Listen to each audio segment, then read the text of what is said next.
The advice and opinions expressed by the host of Autism Live and her guests are meant solely as suggestion and should not be in any way construed as child-specific advice. Any choices you make in determining your child's treatment are completely at your own discretion.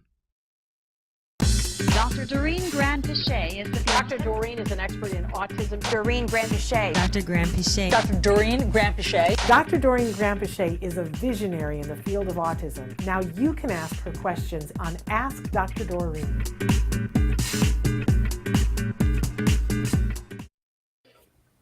Good morning and welcome to Ask Dr. Doreen. I'm Shannon Penrod and I'm here with the fabulous Dr. Doreen. And just watching that, it made me break out into hives a little bit because I think it's the eternal question, Dr. Doreen. And I don't know that I've asked you this in 11 years of being on the air with you. Everybody says your name in a million different ways. How do you actually say your last name? That is a funny question. And first of all, good morning, Shannon, and good morning, everyone.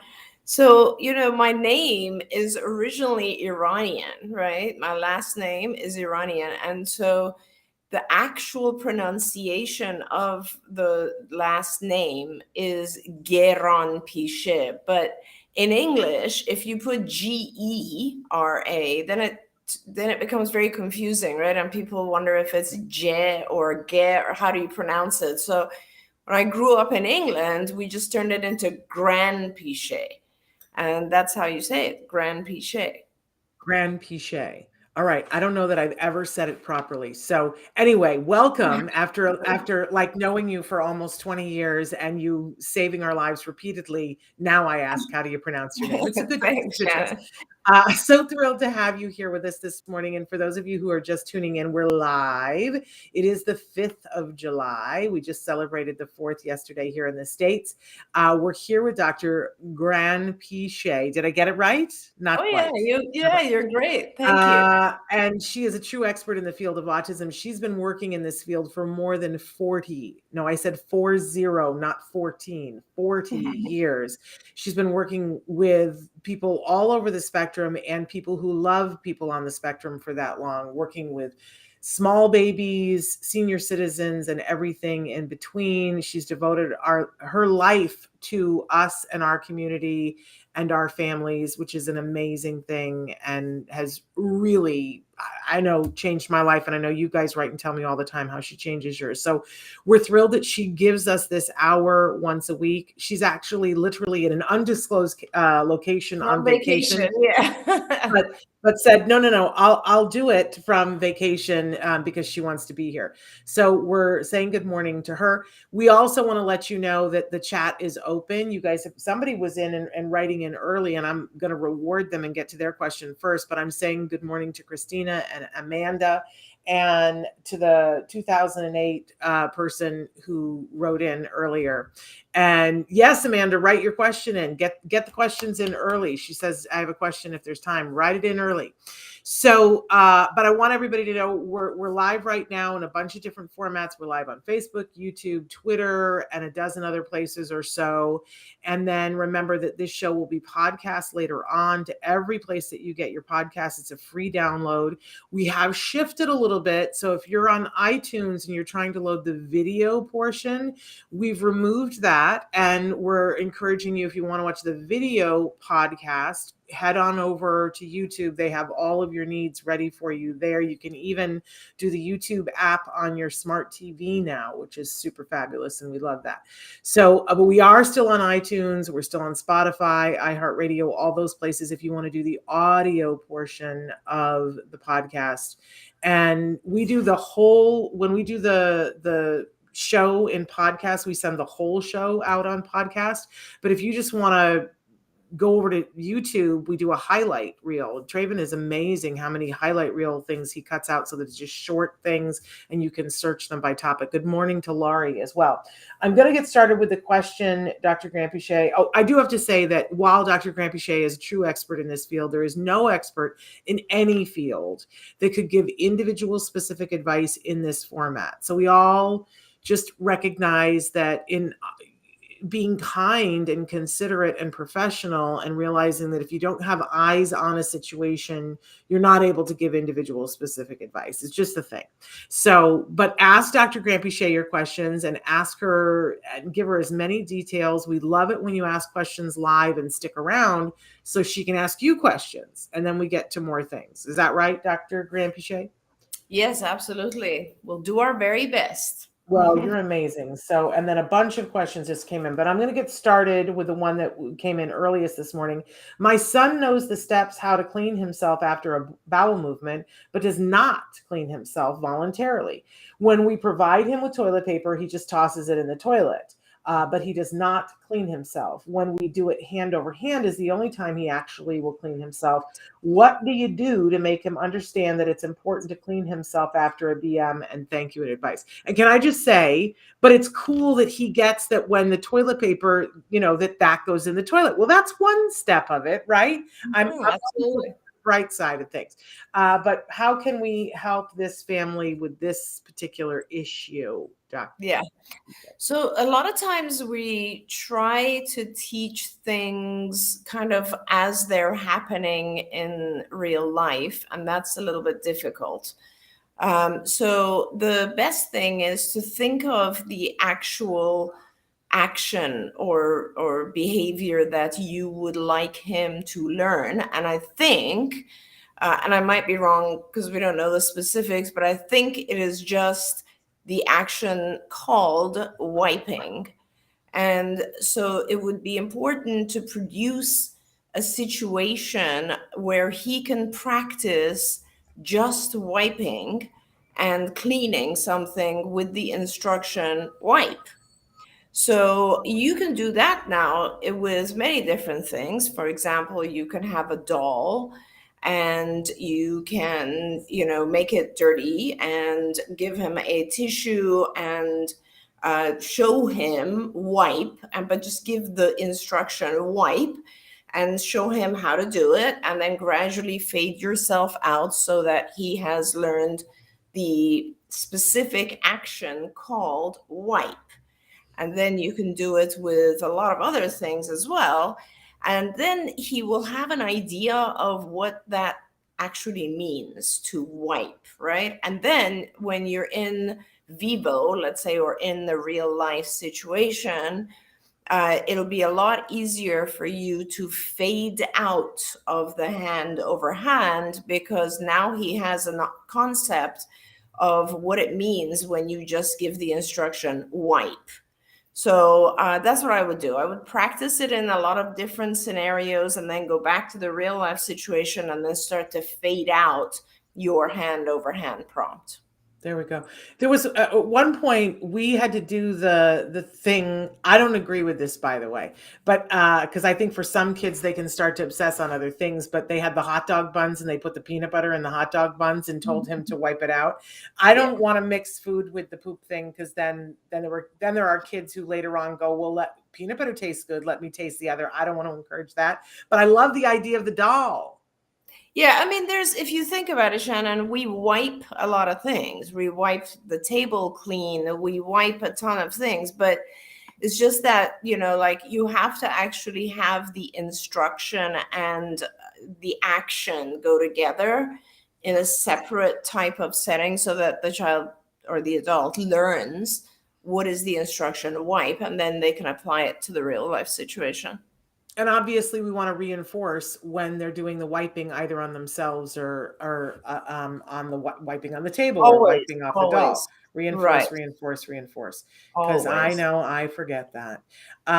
Okay, I want to get to Amanda's question. My son, 13, is doing all kinds of new things. He used to not answer us if he was in another room. Recently, he has been answering us from another room, but not extremely loud enough for us to hear him. I want to ask his new BCBA to write a goal for this. Any thoughts or ideas on that? That's interesting. And then awesome. We can teach that to my husband. That's awesome. And congratulations. That's a great step. So, this is very similar to the previous question, where you really want to teach the concept of loud before trying to apply it to this particular scenario, right? So in a kind of made up situation, in an experimental condition, you can sit with him and practice saying something soft and then saying something loud. And you can go back and forth so that he gets the idea of soft versus loud. And you can do that with modeling. You can do it with turning music or a radio down and up. You can do it in a lot of different ways, but the idea is that you get to a point where when you're sitting in front of him, not in another room, but just in front of him, and you tell him, can you say something softly or can you say something louder? He gets that idea. And he understands what it means to be louder means you have to exert more air and so on. And then you will now try it with you in the other room so that when he starts answering things and no one's in front of him, all you have to do is just shout, louder, please. And then he'll start to get the idea. But, the concept of this is an easier way to do it than teaching the concept of, someone who's in the other room can't hear you, because that takes like second order theory of mind, which is kind of a very advanced concept. But just teaching the idea of loud and soft is a pretty easy concept to teach. There you go. There you go. Absolutely love it. Okay. So Christina has written in and said that her son, who is 6 years old now, has started scripting. She wants to know, how can I get help to get rid of a script that my son picked up? It's a violent phrase. It was something he heard on a TV show. He says it randomly. It's a new behavior that could be taken wrong and others might be afraid of him, but I don't quite know what to do. It just started this weekend. Yeah. So there's a couple of things. The way that I used to always handle scripting, because if you think about it, kids in general, they do script. The only difference is they introduce where the script came from. So like typical kids, when they're talking, will say, they'll repeat a phrase out of something they saw. But they'll say, hey, remember that show, blah, blah, blah. They'll give an introduction to the script. And then the audience, whoever it is, kind of tunes in and then is in the same place as they are so that they can script back and forth and have fun with it, right? But sometimes our kids will just blurt out a script and we don't know where it's from. And as Christina said, it could be taken the wrong way. So one thing you could do is you could teach him an introduction to the script. So he could say, every time he's about to say the script, you will actually have him model and say wherever it's from. Like, I saw the show, blah, blah, blah. And then he can say the script. Or, this character said, blah, blah, blah. So that he can put a framework around the script so that people know where it's coming from. So that's kind of one way to handle it, depending on what the script is and if you can catch him before he actually does the script and so on. Otherwise, if it's too difficult to do it that way, then I don't recommend trying to stop a script, because that can become a little bit, if it's attention seeking or if he's doing it in order to gain some sort of interaction with you, then if you try to stop it, it can actually get worse. So another thing you could do is potentially replace it with another script. But again, if you're going to do that, I really recommend that you try to teach an introduction to the new script, which, if you think about it, if you listen to kids talking, and I know that Christina's son is pretty young, if I remember correctly. He's six. Six, yeah. So if that's the case, you really just want to give an introduction to it and just try to put it in a contextual place. So she wrote in what the phrase is. I don't know if you can see it on your screen. The phrase is, if you don't knock it off, I'm going to stab you. Yeah. Um, And so but if and she she doesn't know where he saw it. She doesn't usually expose him to things that are like that, but he could have picked it up from another kid, like, but so try different introductions to it, Christina. Try to see if you can give him, like, somebody said, I heard something like this, at school, I heard if you don't stop, I'm gonna whatever. Or on TV, I heard blah, blah, blah, or something like that.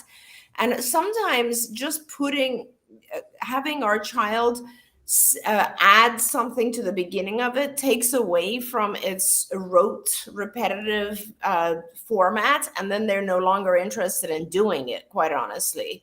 So try that, because otherwise the only other thing you can do is try to replace it with like a very positive script, like something that he can say whenever he sees people. That's the other thing. I don't know exactly when he says it, to whom he says it, like under what conditions does he use that script.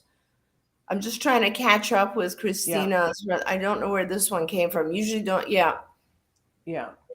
She says, I'm just trying not to give attention to it, to do to redirect.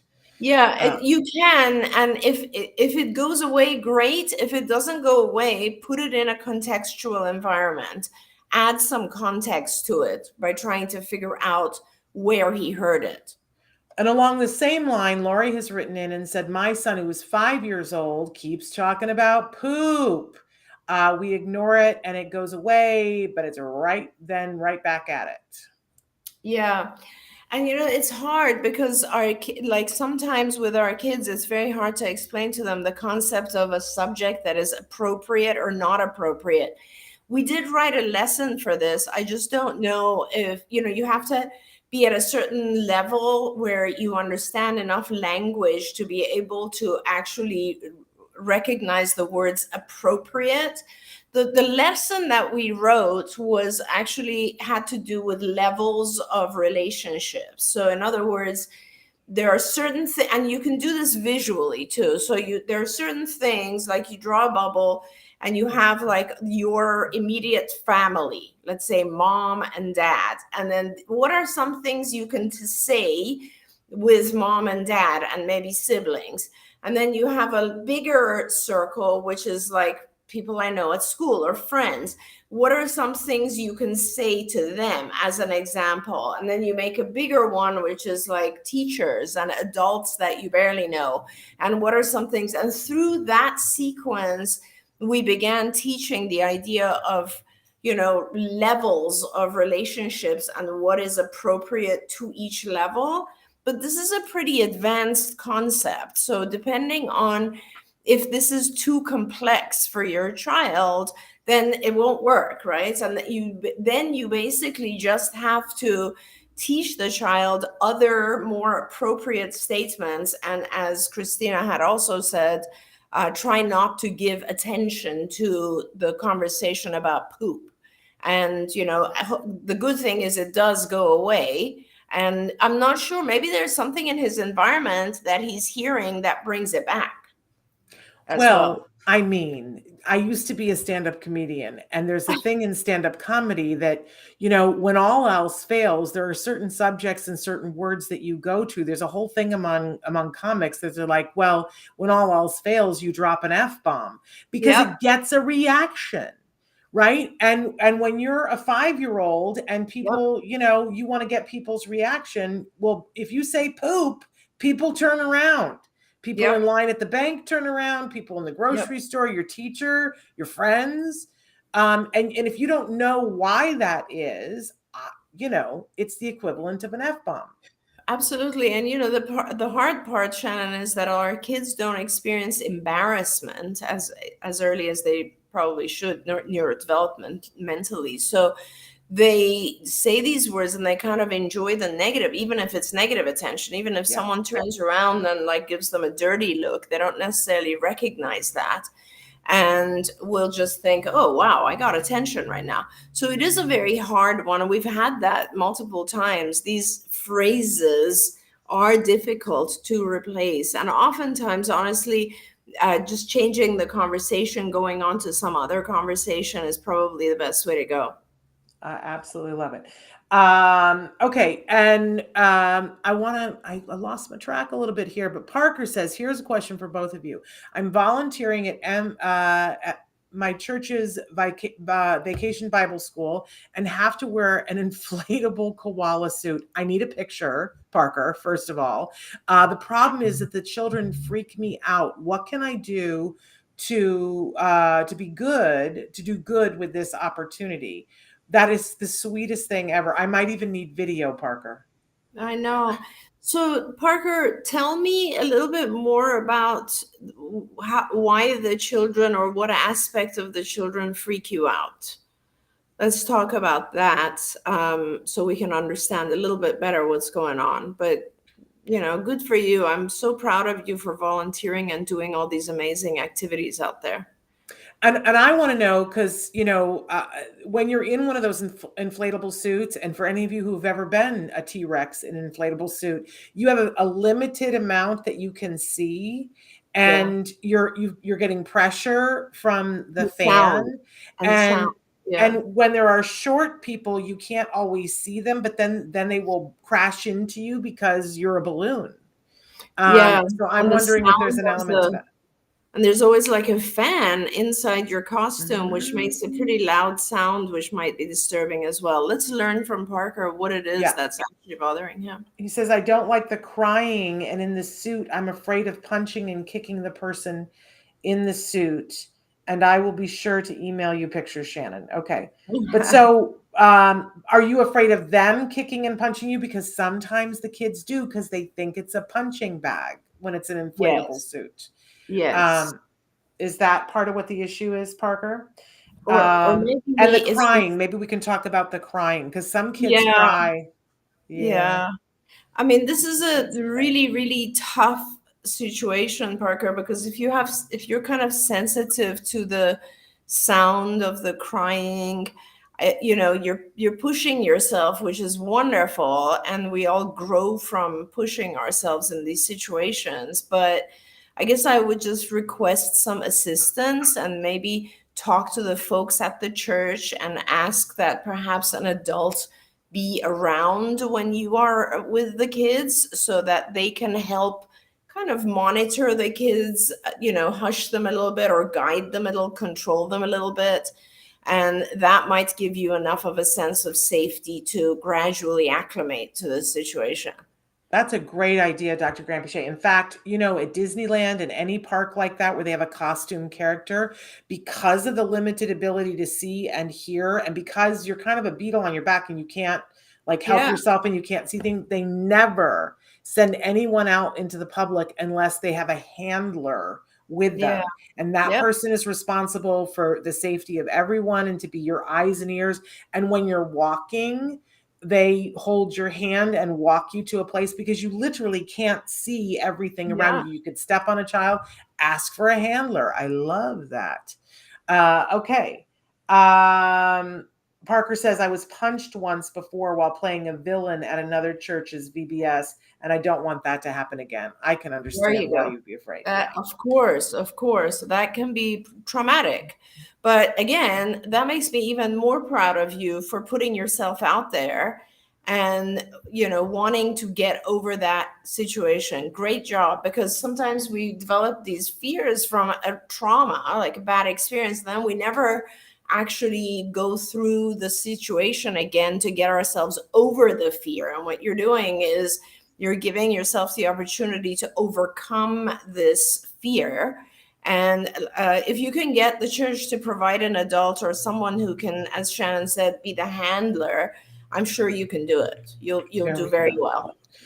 We have Dr. Mary Barbera, who is watching with us. She is the amazing woman that I was talking to you about, Dr. Granpeesheh, that we had on the show last week. If anybody missed her episode, was absolutely amazing. She's a mom with someone on the spectrum. She was an RN and then decided to become a BCBA. I'm in awe, absolute awe.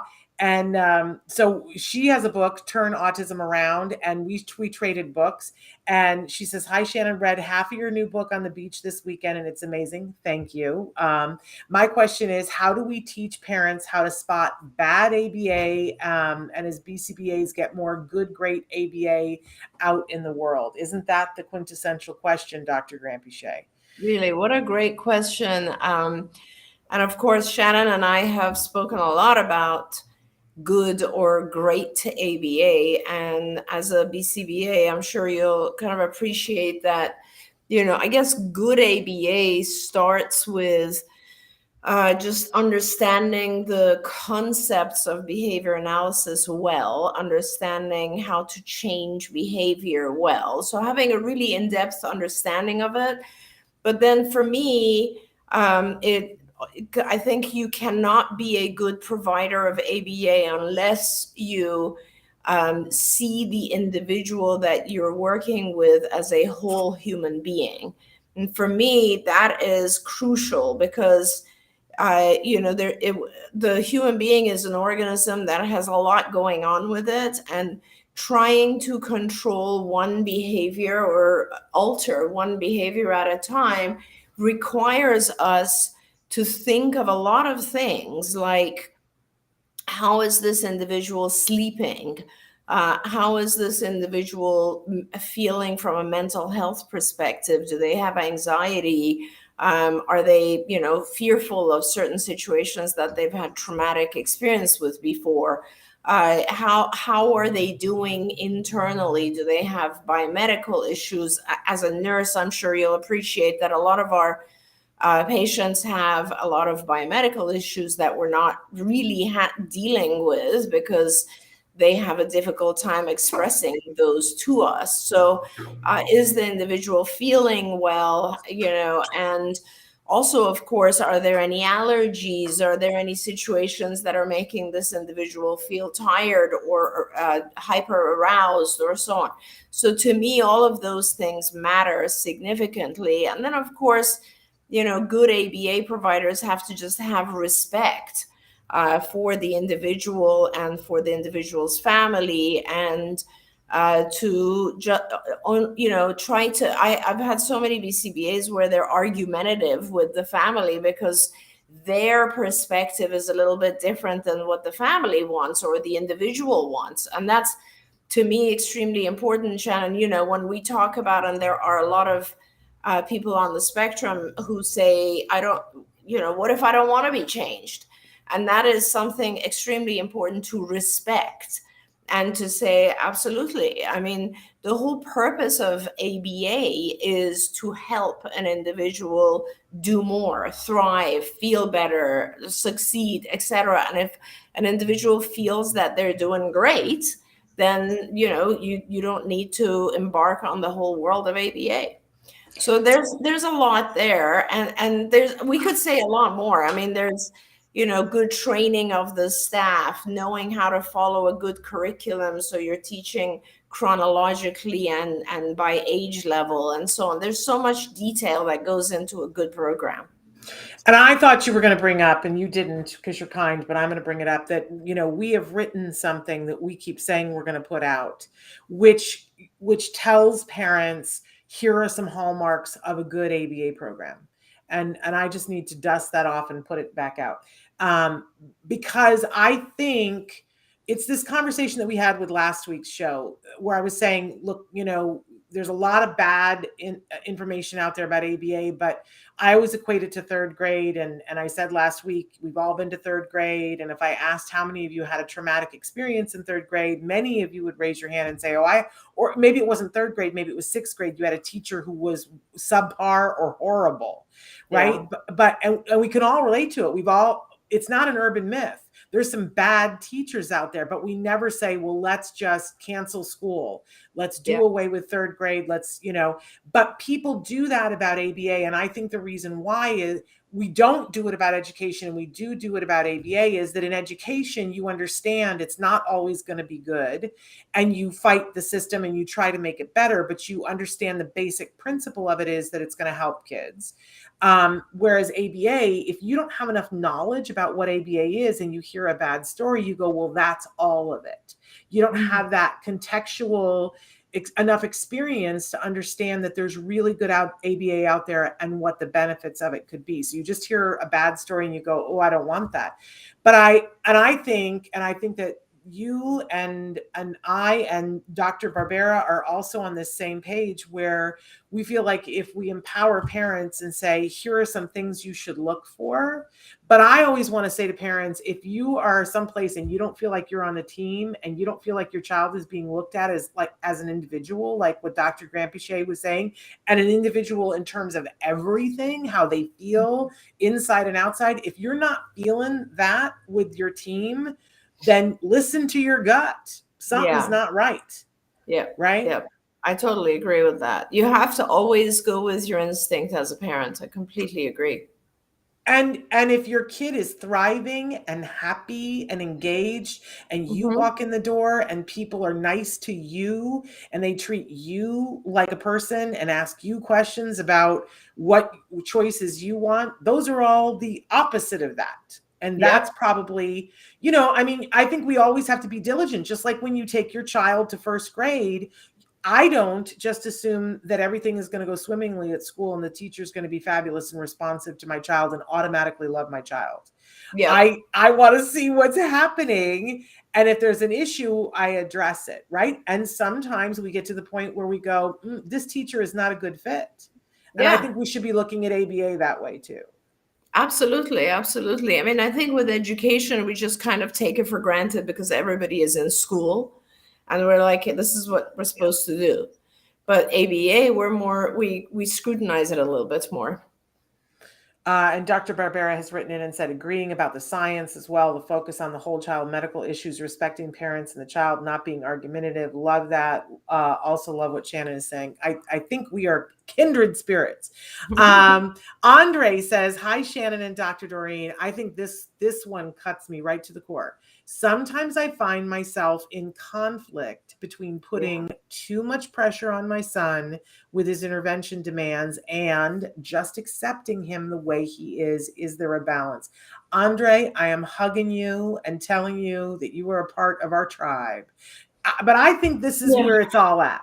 Right there. This is a great question, Andre. This is a fabulous question because I think a lot of people probably struggle with this as well.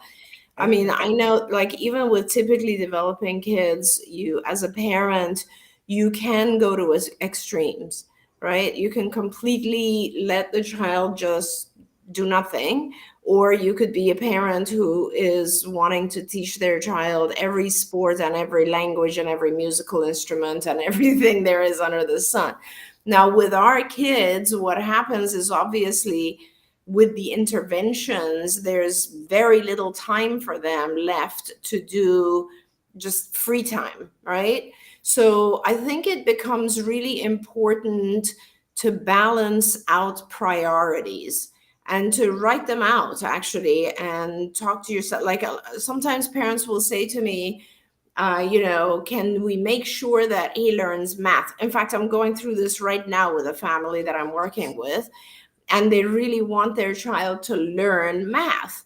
And the child doesn't speak yet. And I told them, I'm happy to teach him math, but give some consideration to which one is more important to you, communication, language, or math. Because, sometimes you just have to select, and there's not enough time to do everything. So I would say what you should do is you should take a look at your child's basic needs at this particular time, right? And so, what are some, and the way I look at it is just consider skill areas that need strengthening. So, for example, does he need work on speech and language? Does he need work on social behavior, communication, play, that sort of thing? Is academics an issue right now? Depending on his age, some of the priorities could be safety issues, or daily living, adaptive behavior at home. What are the priorities of things that you would like him to focus on and learn? That's one thing. And then what are some of the additional things that you kind of have to do in real life? Like, for instance, a lot of times kids are school age. So now we kind of have to add some academics to their schedule. We don't have a choice. That's just the way it is. And we have to have a certain amount of time for academics. So that is another consideration. And then when you've done all of that, of course, you will look and say, well, I really also want to have, let's say, an hour a week, or 4 hours a week, where it's just nothing and it's the whole family and we're just having fun and goofing around and enjoying doing nothing. And so you write all those things out, and when you have them on like a visual, you'll and start reducing one and increasing the other and see how you feel, right? Because sometimes a parent will be like, God, I think I'm giving him now too much free time, and I'm kind of getting nervous because the language stuff is falling behind. Or the other way around, like it sounds like you feel like you want to give him a little bit more free time, which is completely fine. The other thing, so once you've balanced that, one thing I want you to remember is that if you're doing intervention like ABA, for instance, where it's like intensive tutoring, it is supposed to also be fun. It's not supposed to be an aversive activity. It's supposed to be interactive, packed with reinforcers. It's almost like, when ABA works, you feel like the child has found his tribe and they understand him, and he cannot wait to do this therapy because it's so much fun.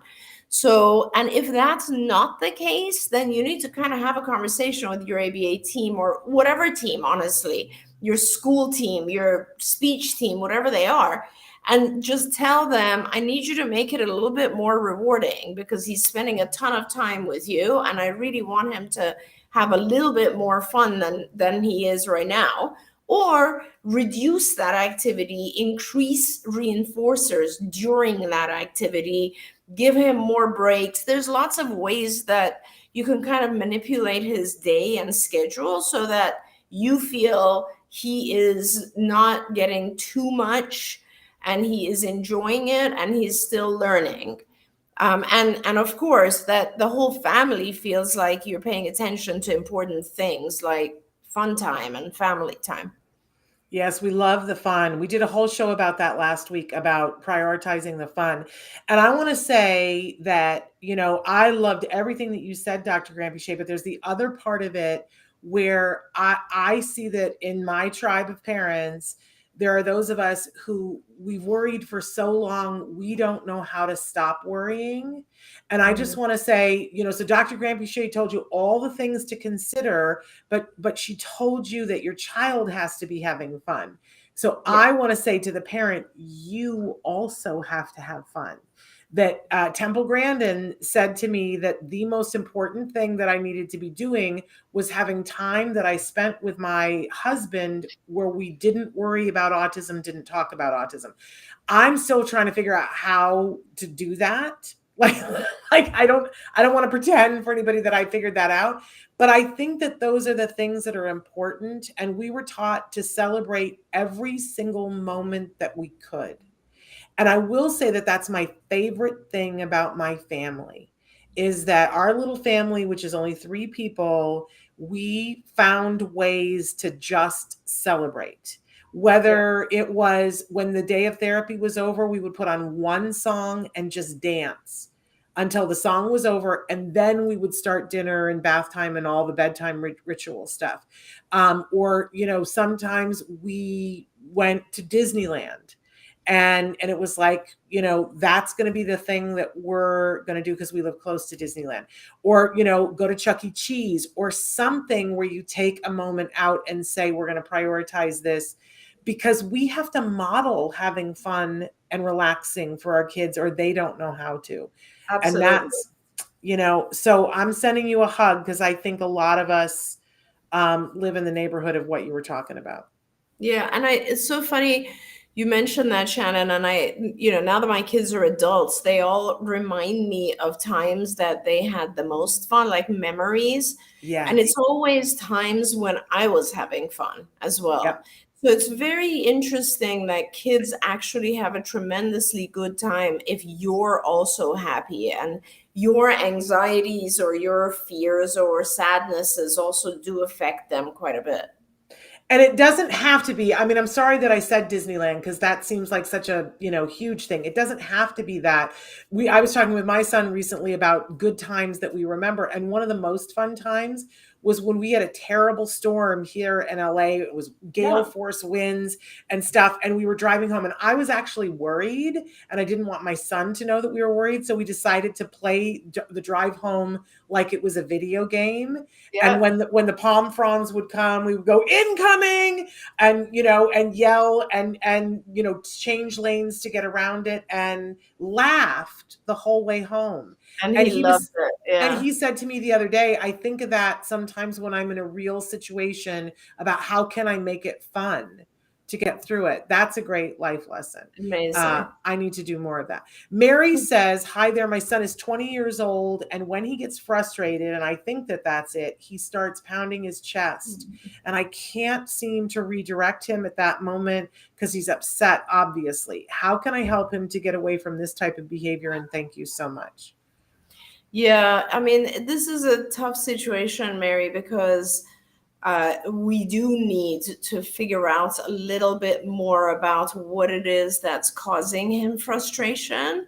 All challenging behaviors, in my opinion, are trying to communicate something, and often it's frustration. So in order to get rid of that, you need to kind of figure out if he could talk, what would he say? Instead of pounding his chest. That's the secret to it, right? If he could talk, what would he say? And if you can figure that out, you can actually model that for him.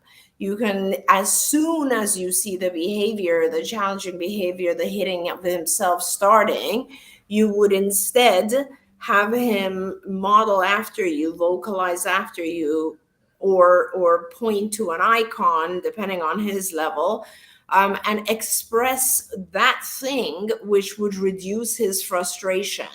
So I don't know, like maybe it's something like, it's too noisy in here, or it's something like I'm hungry, or it's something like I just don't get this, or I need a break, or any of those things. And the reason, he expresses it and then you give it to him, you make the situation not so frustrating. And that's how we avoid those types of behaviors. I don't want you to figure it out and just give it to him, because then hitting himself becomes the mode to communicate with you. And that's not what we want. We want him to express it either vocally or through an icon, through typing, some way. We want him to communicate what it is that's frustrating to him, so that you can then relieve his frustration, so it never gets to the point of hitting himself. Yes, it's really important to be working on that. Dar has written in, and I'm not sure that I understand exactly, but maybe you can help me decipher it. Hi, Shannon and Dr. Doreen. My son always jumps and runs here and there before going for potty. I've tried so much to make him sit on the toilet seat and go for potty. Can you suggest anything? So I'm unclear, Dar, if you're still there. Is it that he's running around before going to the potty, but then he eventually goes to the potty, or he runs around and he never gets to the potty? He won't sit on the potty. What do you think, Dr. Granpeesheh? Yeah, I'm unclear as well, but there is a behavior that I've seen that occurs sometimes when children are trying to actually hold themselves, and they're trying to prevent themselves from going to the potty, and they'll run back and forth real quickly. So maybe Dar can clarify for us and tell us a little bit more of what it is. Okay, and Amanda has written in several scary things. One that there was a post this morning about an SLP who told a mom that ABA was a cult, glass walls, no parents allowed. It just makes me furious. And Amanda says, I've had a BCBA that told me there was no data behind the diet. I've had many BCBAs who've told me that, Amanda. We work slowly to change the world. Right? Yeah, it takes a long time. It takes a long time, and there's a lot of.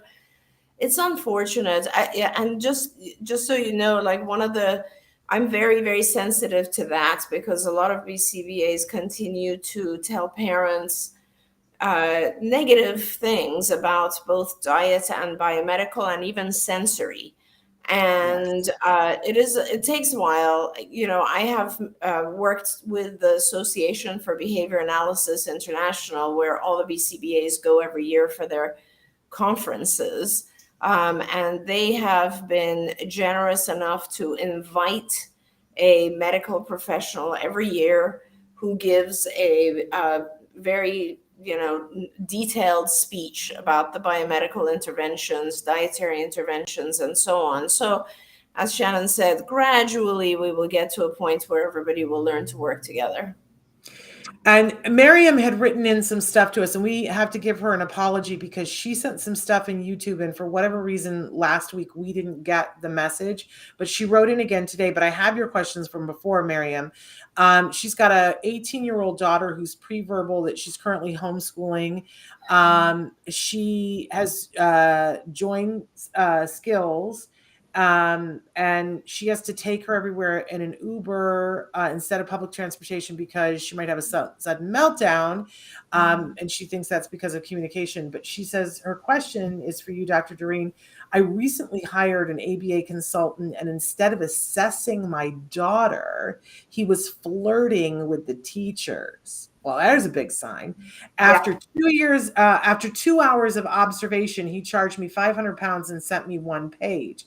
I live in London, and I'm really disappointed with the services or lack of services. He also sent me an email insisting that he wants to train my daughter's teachers. Well, he was flirting with them. Let's think about that. I informed him that I want him to train me, and he wants to train the teachers instead. Many thanks. My head is exploding on your behalf, Miriam. Yeah, that's so disturbing. It's just ridiculous. It's very upsetting. I am glad that you are on Skills, although if I remember correctly, I believe you had written that you're using Skills Developing. Yes, you're right. And I recommend that you try Skills Living, which is for older individuals, and the lessons are quite different. I actually really like Skills Living a lot because it is written in a much kind of more adaptive format, and it does focus on skills that are really good for the age group 18, 20, and so on. And I'm sorry that you've had that experience. It's really unfortunate, and these are the individuals that give ABA a bad reputation. Absolutely. That's gross. Somebody wrote in and said, I have dyspraxia, ADHD, and Asperger traits. Have you heard of this combination? And they also wanted to know when the chat is live. The chat is live when we are live. I mean, it's live all the time, but it's not reactive unless we're live. We don't have a way on our current chat on our website. We don't have a way of writing back to you. It's on my Christmas wish list, but we don't have that yet. So I can only respond back here. I have no way of writing back to you unless you send me your private information, which you can do. And, you can always write me. If you have a question for Dr. Granpeesheh or about anything that we talk about here on the show, anyone can write to me at shannon@autism-live.com. And I always say, write and write frequently. And if for some reason I don't get back to you, don't think you're pestering me or that I'm ignoring you. Think that I'm bad at my email management and email me again, or I'm bad at technology, because those things are all true. But I do care. Shannon@autism-live.com. So anyway, have we the dyspraxia, ADHD, and Asperger's? Yeah. What do you think? So yeah, absolutely. I mean, you can have, it used to be pretty difficult to diagnose, or actually it was not allowed to diagnose any of the ASDs, including Asperger's, together with ADHD, but that has since changed.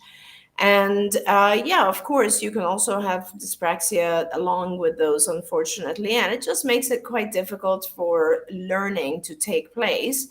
But I would recommend, because I've seen the most amount of progress, especially when there's ADHD and now there are such great medications for ADHD. There are, in fact, more and more medications coming out that are non-stimulant, but they do help with attending and attention. So depending on what type of ADHD, I would probably recommend some form of medication because it does help. And then with Asperger's, of course, you have capability to learn quite well. Dyspraxia might make it a little bit difficult, but if the people working together or providing you services are aware of all of those things, there should be no problem and you should do very, very well. Okay.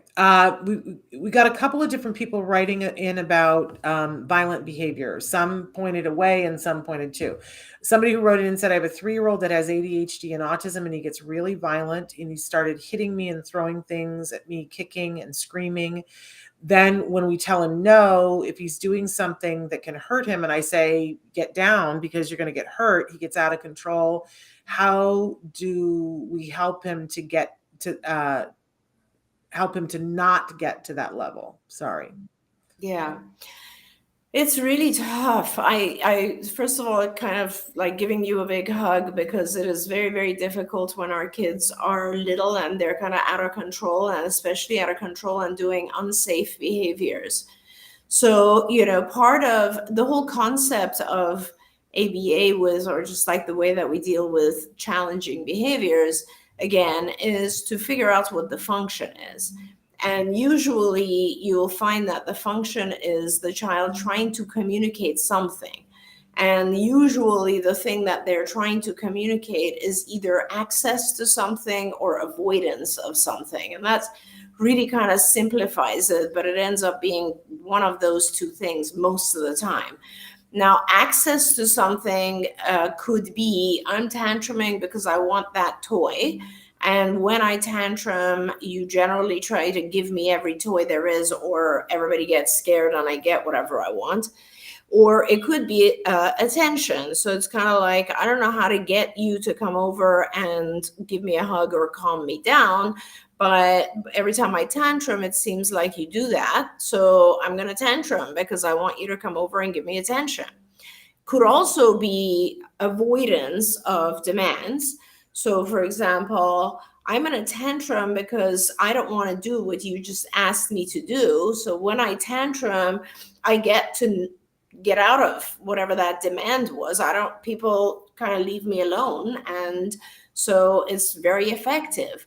So it's usually one of those things. And when you figure out what it is, the key to getting rid of the tantrum behavior or the whatever the challenging behavior is to actually not give the thing that the child is trying to communicate, but instead to teach the child an easier way to communicate that, an easier, more appropriate way to communicate what they were trying to achieve, and then give it to them. Okay, so that's kind of the theory behind it. Now, it's very, very hard to do that when your child is doing unsafe behavior.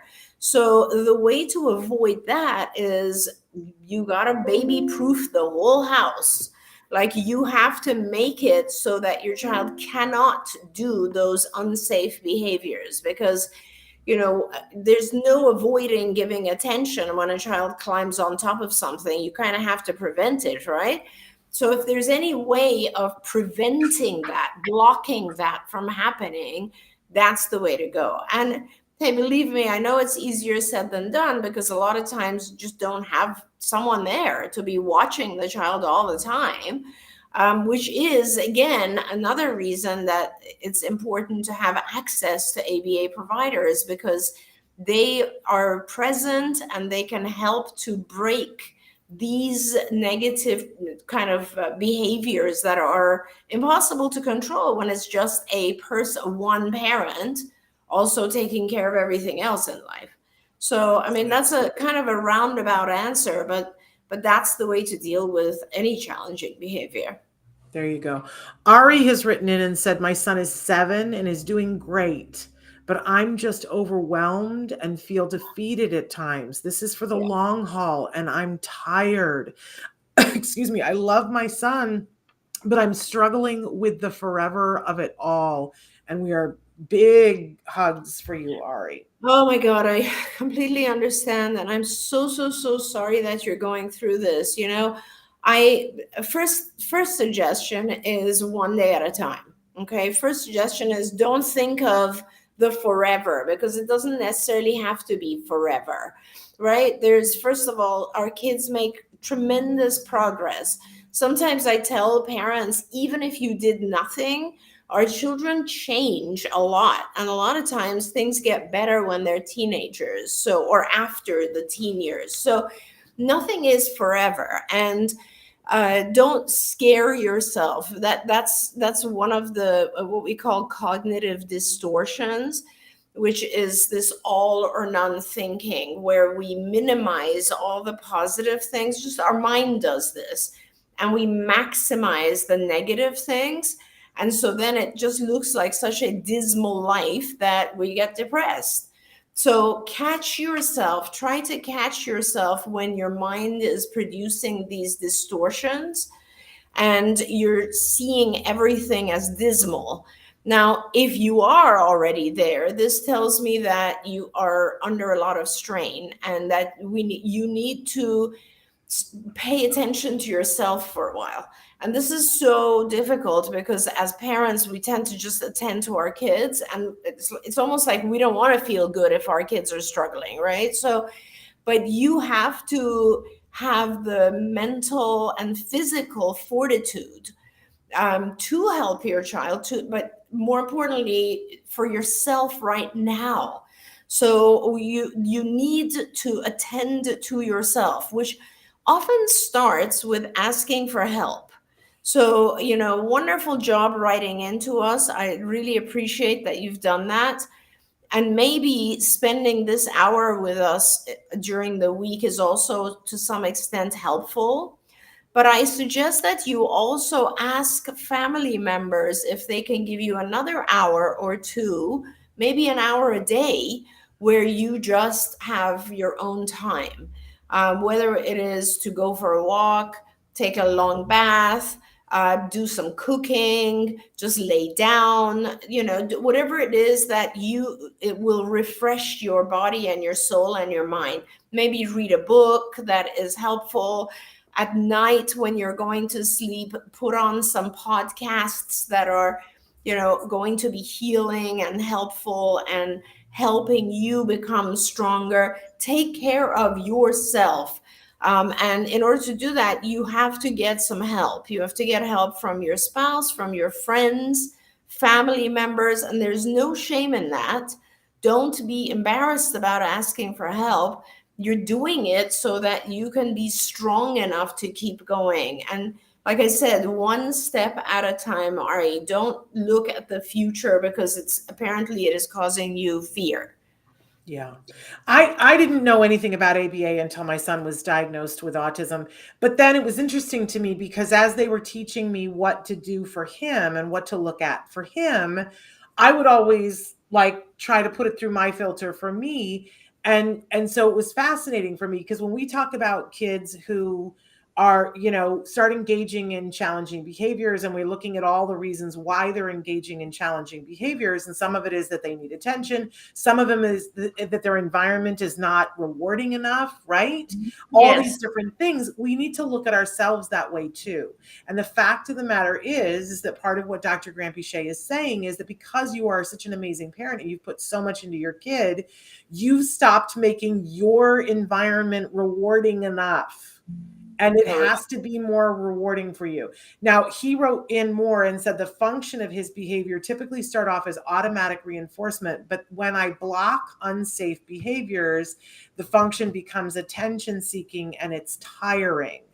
It's really, really tiring. And I hear in this parent that you're on this treadmill and you are not ever seeing an end. But we did a whole show on this last week about prioritizing fun.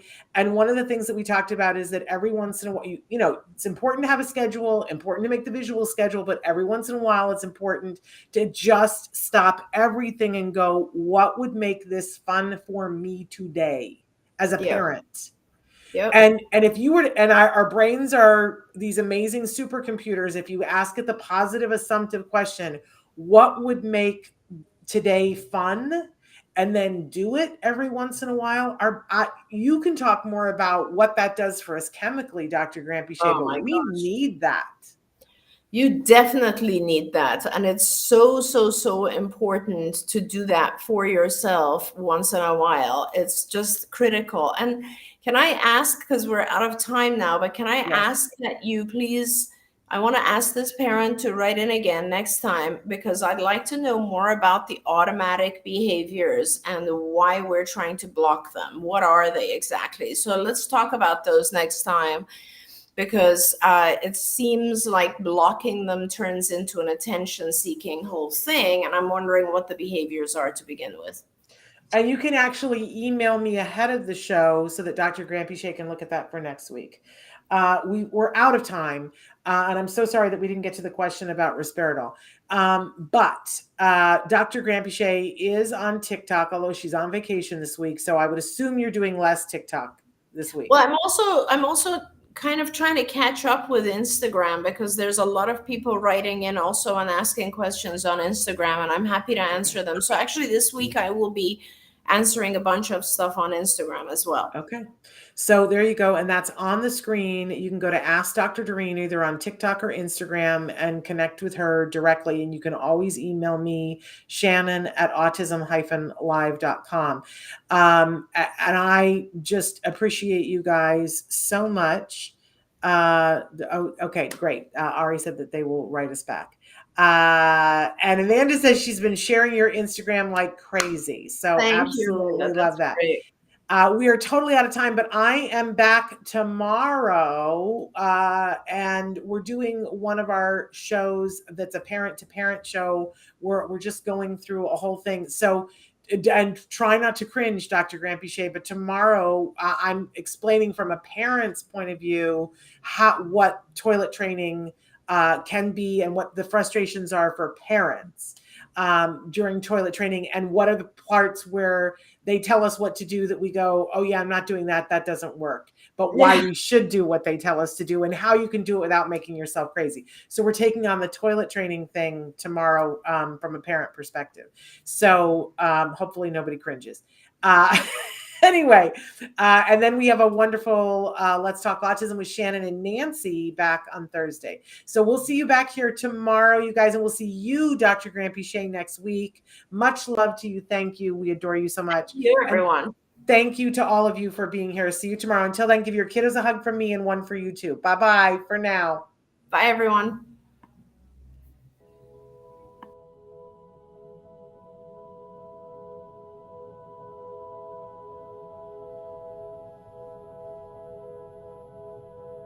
If you found anything helpful in this video, please give us a like. In fact, make sure that you smash that subscribe button on YouTube and give us a like on Facebook.